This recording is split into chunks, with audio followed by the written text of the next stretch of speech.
नमस्कार, Asian news की खास पेशकश में आप सभी का स्वागत है। मैं हूं आपके साथ भागीरथ साहू। सीएम योगी आदित्यनाथ के कालनेमी वाले बयान ने उत्तर प्रदेश की राजनीति को गरमा दिया है। हरियाणा के मुरथल में नाथ संप्रदाय के धार्मिक कार्यक्रम में बोलते हुए मुख्यमंत्री ने कहा कि सनातन धर्म को कमजोर करने की कोशिश करने वाले कुछ कालनेमी धर्म की आड़ में सक्रिय हैं। उन्होंने स्पष्ट किया कि एक सच्चे संत या योगी के लिए धर्म और राष्ट्र सर्वोपरि होते हैं और ऐसे तत्वों से समाज को सतर्क रहना चाहिए। योगी के इस बयान को माघ मेला और संत समाज से जुड़े हालिया विवादों से जोड़कर देखा जा रहा है। बयान आते ही कांग्रेस ने तीखी प्रतिक्रिया दी। कांग्रेस प्रवक्ता सुरेंद्र राजपूत ने आरोप लगाया कि योगी जिनके आसपास रहते हैं उन्हें हर तरफ कालनेमी ही नजर आते हैं। कांग्रेस का कहना है कि धर्म के नाम पर राजनीति करने वाले ही असली कालनेमी हैं और सरकार को पहले अपने आचरण पर सवाल उठाने चाहिए। इस पूरे विवाद ने धर्म, राजनीति और संत समाज के रिश्तों पर नई चर्चा शुरू कर दी है। समर्थक इसे सनातन की रक्षा से जोड़ रहे हैं, जबकि विरोधी इसे राजनीतिक बयानबाजी मान रहे हैं। कालनेमी शब्द अब की सियासी लड़ाई का प्रतीक बनता जा रहा है, जिसने प्रदेश का राजनीतिक तापमान और बढ़ा दिया है। इसी खास मुद्दे पर हम चर्चा करेंगे, लेकिन पहले कुछ प्रतिक्रिया आपको सुना देते हैं। बहन और भाइयों, एक योगी के लिए, एक सन्यासी के लिए, एक संत के लिए धर्म और राष्ट्र से बढ़कर के कुछ नहीं हो सकता। यही उसके जीवन का ध्येय होना चाहिए। उसकी व्यक्तिगत प्रॉपर्टी कुछ नहीं होती, धर्म ही उसकी प्रॉपर्टी है, राष्ट्र ही उसका स्वाभिमान है। अगर कोई राष्ट्रीय स्वाभिमान को चुनौती देता है तो हमें खुल करके उसके सामने आकर के खड़ा हो जाना चाहिए, उसकी चुनौती का मुकाबला करने के लिए खड़ा होना चाहिए। कोई धर्म के खिलाफ आचरण करता है, क्योंकि ऐसे तमाम कालनेमी होंगे जो धर्म की आड़ में सनातन धर्म को कमजोर करने की साजिश रच रहे होंगे। हमें उनसे सावधान होना होगा। जाकी रही भावना जैसी प्रभु मूरत देखे तिन तैसी। योगी जी जिनके अगल बगल जिनकी संगत कालनेमियों की होती है, उनको सारे के सारे कालनेमी नजर आते हैं। कालनेमी किसको कहा जा रहा है, संत समाज में कौन कालनेमी है, आपको बताना पड़ेगा। और माघ मेले में कौन कालनेमी पहुंचा हुआ है, इसको भी आपको बताना पड़ेगा। कालनेमी वो हैं जिन्होंने प्रभु श्री राम का नाम या भगवान भोलेनाथ के नाम पर राजनीति की। वो पाप के भागी बनेंगे, वो श्राप के भागी बनेंगे, वो नरक के भागी बनेंगे। और जिन लोगों ने हमारे पूज्य शंकराचार्यों को ट्रोल किया है, गालियां दी हैं, लाठी मारे हैं, डंडे मारे हैं, वो सारे के सारे लोग कालनेमी हैं। उनको पाप भी पड़ेगा, श्राप भी पड़ेगा, वो नरक भी जाएंगे। और आने वाले समय में जिस सरकार ने, जिस शासन ने, जिस प्रशासन ने हमारे शंकराचार्य जी को प्रताड़ित किया है, उनको इसका दंड भुगतना पड़ेगा। तो चलिए इसी खास मुद्दे पर हम चर्चा शुरू करते हैं। जो मेहमान इस वक्त हमारे साथ मौजूद हैं, मैं उनका आपसे तारुफ कराता हूँ।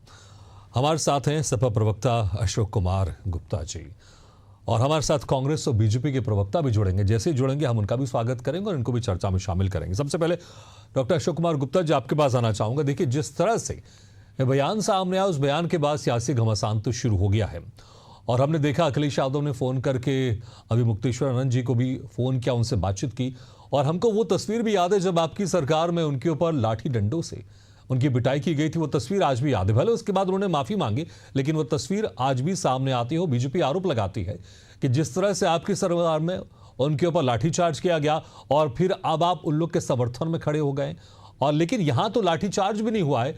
और जिस तरह से योगी आदित्यनाथ की तरफ से कालनेमी वाला बयान सामने आया है, वो कह रहे हैं कि जो एक राष्ट्र है, धर्म है, वही संतों का स्वाभिमान होना चाहिए, व्यक्तिगत स्वाभिमान नहीं होना चाहिए। इस बयान को आप कैसे देखते हैं? क्योंकि कांग्रेस के प्रवक्ता की तरफ से तो ये बयान आया कि जिनके आसपास कालनेमी होते हैं, सबको वही कालनेमी नजर आते हैं।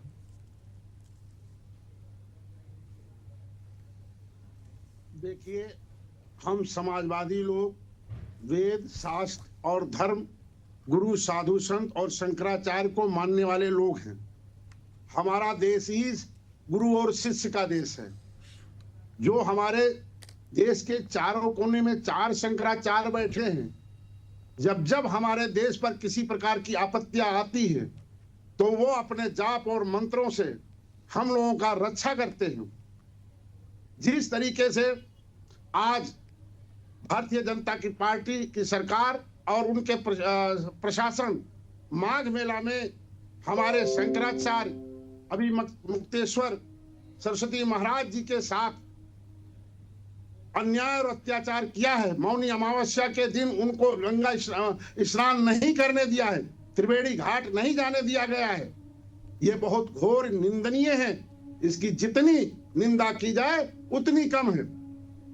आज उत्तर प्रदेश में या देश में, बनारस से आज इंडिया गठबंधन का सांसद होते, उत्तर प्रदेश में आदरणीय अखिलेश यादव जी की सरकार होती और देश में आज इंडिया गठबंधन की सरकार होती तो शायद माघ मेला जैसा घटना न होता। मैं आपको बता देना चाह रहा हूं कि जिस तरीके से पूरे देश में मंदिर तोड़ी जा रही हैं, मूर्तियां विखंडन की जा रही हैं, शिवलिंग ध्वस्त किए जा रहे हैं, राम का कद छोटा दिखाया जा रहा है, हनुमान जी को पतंग बना के उड़ाया जा रहा है। आज हमारे देश में अशोक कुमार जी, जिस तरह से आप बहुत अच्छी बातें कर रहे हैं, स्वागत योग्य, ऐसा होना ही चाहिए अशोक कुमार जी, लेकिन ऐसा लग रहा है आप सिर्फ कहने के लिए कह रहे हैं, क्योंकि आपको लग रहा है कि यहां पर अभी योगी सरकार का विरोध कर रहे हैं अभी मुक्तेश्वर आनंद, तो उनके समर्थन में खड़े हो जाना चाहिए।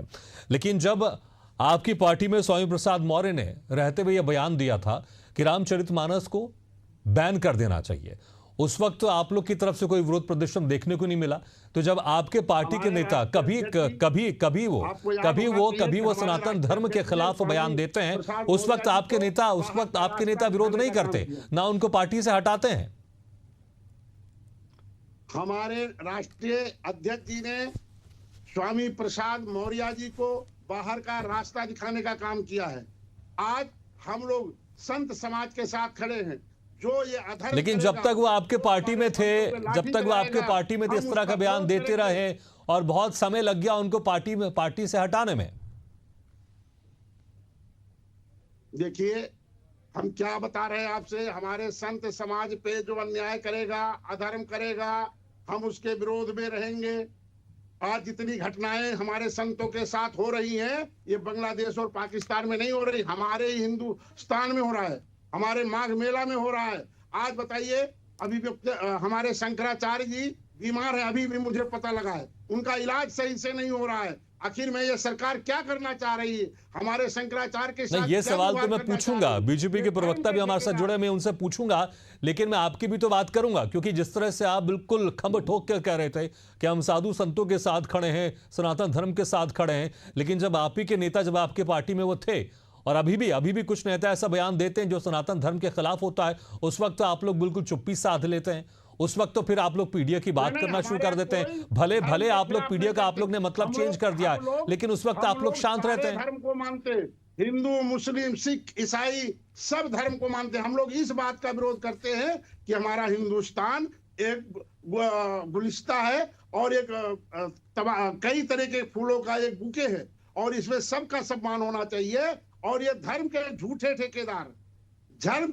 ठेकेदार, यदि आप इनकी मन की बात नहीं कहेंगे, आप इनकी वही बात नहीं कहेंगे, तो आप देशद्रोही माने जाएंगे। अशोक कुमार जी, क्या उस वक्त आपकी सरकार को यह पता नहीं था कि जब इन्हीं के ऊपर, अभी मुक्तेश्वर आनंद जी के ऊपर जब लाठीचार्ज किया गया था, वो तस्वीर हमारे सामने, वो तस्वीर भी हम देखते हैं, वो वीडियो भी सबने देखा होगा, और अभी तो ऐसा लाठीचार्ज कुछ हुआ ही नहीं।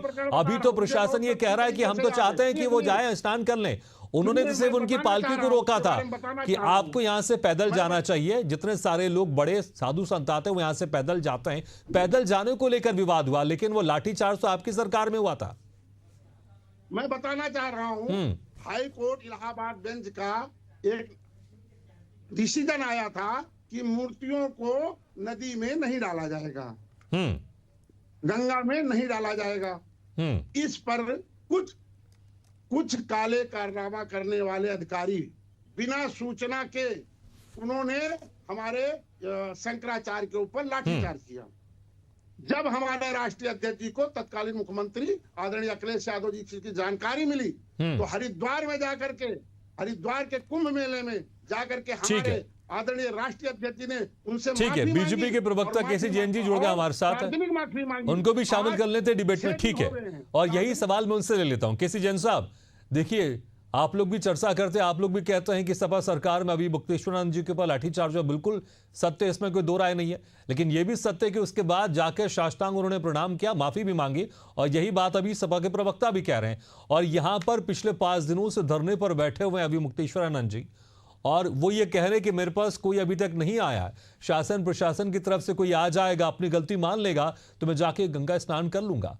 वो बिल्कुल चाह रहे हैं कि शासन प्रशासन की तरफ से कोई आए, लेकिन कोई माफी मांगने आई नहीं रहा। भागीरथ जी, देखिए भागीरथ जी, पहली बात तो यह है कि झूठा और छद्म वेश धर करके जिस प्रकार से समाजवादी पार्टी और कांग्रेस राजनीति कर रही है, और उसको लगता है कि 2027 की नैया हमारी इसी सहारे पार हो जाए। ये तो ये भी कह रहे हैं कि भाई हमने जो लाठीचार्ज किया था और मुक्तेश्वरानंद जी के ऊपर, वो तो कोर्ट के आदेश से किया था भाई, और राम भक्तों पे गोली चलवाई थी वो भी कोर्ट के आदेश से चलवाई थी। और यहाँ लखनऊ में बुद्धा पार्क में स्थापित भगवान बुद्ध की मूर्ति, महावीर पार्क में स्थापित भगवान महावीर की मूर्ति, शहीद स्मारक पार्क में स्थित शहीदों के नाम के स्तंभ, इन सबको जो हमने तोड़ा था डेनमार्क के कार्टून के विरोध में, समाजवादी पार्टी के गुंडों ने और अल्पसंख्यक के नाम पर मुस्लिम समाज के लोगों ने, और एक भी FIR तक नहीं दर्ज हुई। वो भी कोर्ट का आदेश था कि भाई डेनमार्क में कार्टून बने और यहाँ बुद्ध की भगवान महावीर की मूर्तियां तोड़ी। ये अखिलेश यादव जी को कोर्ट से फोन आकर के आदेश मिलता है कि गोली चलवा दो राम। लेकिन केसी जैन जी, ये भी तो सत्य है ना कि जब लाठीचार्ज हुआ उसके बाद अखिलेश यादव गए, उन्होंने साष्टांग प्रणाम करके माफी मांगी, उसके बाद माफ भी कर दिया गया, ये भी सत्य है ना। लेकिन यहां पर तो ना माफी मांगी जा रही है, ना शासन प्रशासन की तरफ से कोई जा रहा है, बल्कि फिर यह भी बयान आ रहा है, कालनेमी वाला बयान भी सामने आ रहा है, और जिसको लेकर कांग्रेस के प्रवक्ता कह रहे हैं कि कालनेमी तो आप लोगों के आसपास है। भागीरथ जी, दरअसल क्या है कि सारे लोग संपर्क में हैं, और पहली बात तो है कि शंकराचार्य जी से जिस तरीके से आग में घी डालने का काम कांग्रेस और समाजवादी पार्टी कर रहा है, ये सफल नहीं होने वाला है। आज की डेट में वो अनशन पर नहीं है, आज की डेट में वो जलपान कर रहे हैं, और वो जो है सारी चीजें भोज्य पदार्थ ले रहे हैं, जलपान कर रहे हैं। और दूसरी बात ये है, लेकिन वहीं पर डटे हुए हैं वो गंगा स्नान करने नहीं जा रहे हैं, ना वहां से कहीं जा रहे हैं, वो वहीं पर डटे हुए हैं। वो देखिए वो उनके संपर्क में, उनसे मिलजुल रहे हैं, साधु संत भी और मिलजुल रहे हैं, सरकार के लोग भी लगातार मिलजुल रहे हैं, और इस समस्या का निराकरण आप देखिएगा 1 से 2 दिन में। ठीक है, लेकिन सीधे मुद्दे की बात मैं करता हूं, सीधे मुद्दे की बात करता हूं। इस बीच में योगी आदित्यनाथ की तरफ जिस तरह से कालनेमी वाला बयान सामने आया, ये किसकी ओर इशारा है? क्योंकि नाम तो उन्होंने नहीं लिया, लेकिन जिस इंसिडेंट के बीच में ये बयान सामने आया, ऐसा लग रहा है कि इशारा अभी मुक्तेश्वरानंद जी के ऊपर है सीधे। वगैरह जी, देखिए कालनेमी वही है छद्मवेश धर करके छल काम कर, और छद्मवेश कौन धर रहा है? ये जो समाजवादी पार्टी के लोग हैं, कांग्रेस के लोग हैं, जिन्होंने स्वयं लाठियां चलवाई, जिन्होंने स्वयं गोलियां चलवाई, वो आज उनके भक्त बन रहे हैं। ये छद्मवेश नहीं तो क्या है? ये 2027 का चुनाव दिखाई दे रहा है ना। ये जनेऊ जो पहनते थे राहुल गांधी जी, अपने कुर्ते के ऊपर 2 बार समेटते थे, फिर अंदर बाहर करते थे, ये जो कलाकारी करते थे, ये कालनेमी का काम नहीं तो किसका काम है? और यही संत और मुक्तेश्वरानंद जी ने कहा था कि राहुल गांधी जी को मंदिर नहीं जाने देना चाहिए क्योंकि हिंदू नहीं, ये क्रिश्चियन है। ठीक है अशोक कुमार जी, ठीक है अशोक कुमार जी, देखिए कांग्रेस के नेता भी बड़ा सपोर्ट कर रहे हैं इस वक्त, लेकिन जब उन्होंने ये सख्त बयान दिया था कि राहुल गांधी हिंदू नहीं है, हमने सनातन धर्म से उनको हटा दिया है, और उनको राम मंदिर जाना भी नहीं चाहिए, बल्कि अगर वो जाते हैं तो प्रशासन को रोक देना चाहिए। जब ये बयान उनकी तरफ से आया तो कई कांग्रेस के नेता उनका विरोध कर रहे थे, और अब यही कांग्रेस के नेता उनके समर्थन में खड़े हुए हैं, और आप भी समर्थन में। ठीक है, आपने कहा आपने तो माफी मांग ली थी, लेकिन आपके सहयोगी पार्टी तो है कांग्रेस के नेता, और इसलिए बीजेपी के नेता कह रहे हैं कि कालनेमी यही है, सपा और कांग्रेस के नेता हैं जो यहां पर कालनेमी बनकर साधु के वेश में, लेकिन अंदर से वो क्या है, ये मुझे लगता है जो जानते हैं कालनेमी राक्षस क्या था वो अच्छे से जानते हैं। भागीरथी जी देखिए, एक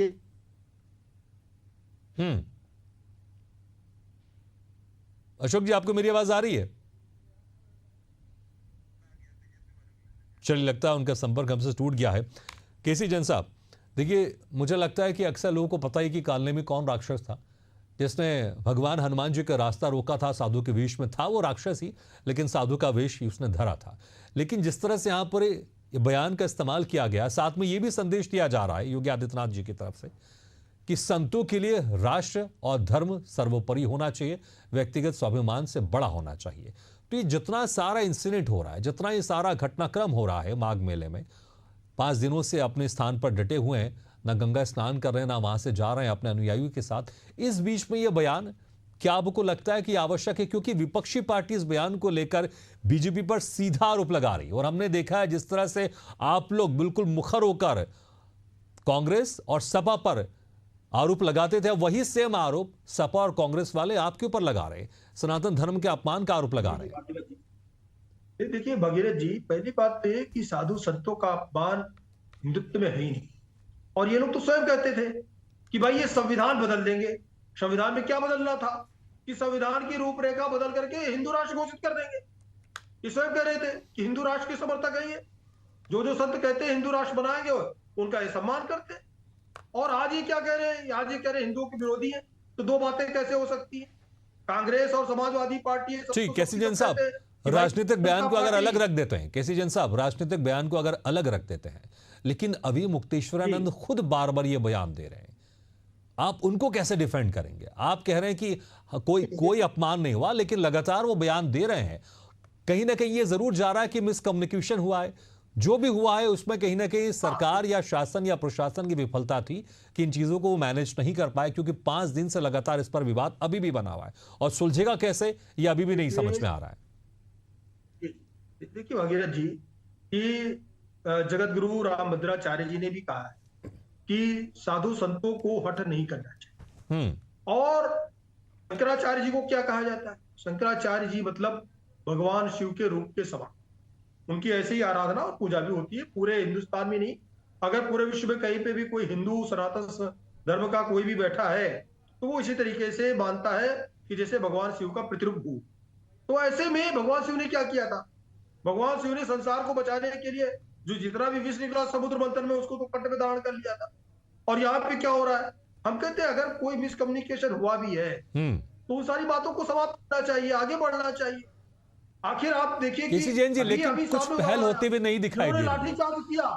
कुछ पहल होते हुए नहीं दिखाई दे रही है आप लोग की तरफ से। कोई जो दूसरे साधु, बड़े साधु संत हैं या दूसरे शंकराचार्य हैं या दूसरे जगत गुरु हैं, वो उनके पास नहीं जा रहे हैं, उनके साथ बातचीत नहीं हो रही है, तो सरकार को कुछ पहल तो करना चाहिए ना, ताकि उनके जो खास अनुयायी या फिर जो उनके बड़े साधु संत हैं वो उनके पास जाए, उनसे चर्चा करें, या फिर आप लोग के बड़े मंत्री जाए उनसे चर्चा करें। ऐसा कुछ होता हुआ नहीं दिखाई दे रहा है। नहीं, देखिए भागीरथ जी, हम आपको बता दें कि माननीय डिप्टी सीएम केशव प्रसाद मौर्य जी ने भी स्पष्ट रूप से कहा है कि अगर यहाँ पे किसी भी अधिकारी की चूक पाई जाती या लापरवाही पाई जाती उसके खिलाफ भी कार्रवाई होगी। और शासन प्रशासन के साथ लगातार वार्ता हो रही है और सब कुछ फटाक से 1 से 2 दिन के अंदर हो जाए। हो सकता है कल सुबह को स्नान कर ले। तो ये सारी चीजें सामान्य है।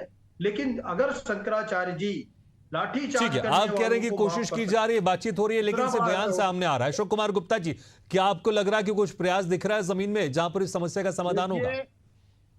देखिए सुनिए, अभी मैं बोल रहा था, केसी जैन जी हमारे विश्वविद्यालय के बहुत पुराने साथी हैं, लेकिन बड़ा दुर्भाग्य है कि यहाँ बैठे हमारे साथी चित्त भी मेरी पट भी मेरी। आप मारे क्यों थे? हम मार रहे हैं तो आप घी में आग डाल रहे हैं। मतलब हम धर्म की बात करेंगे, हम जनता की बात करेंगे, हम बेरोजगार की बात करेंगे, हम अधिकार की बात करेंगे, तो हम देशद्रोही हैं। केवल कोई नहीं।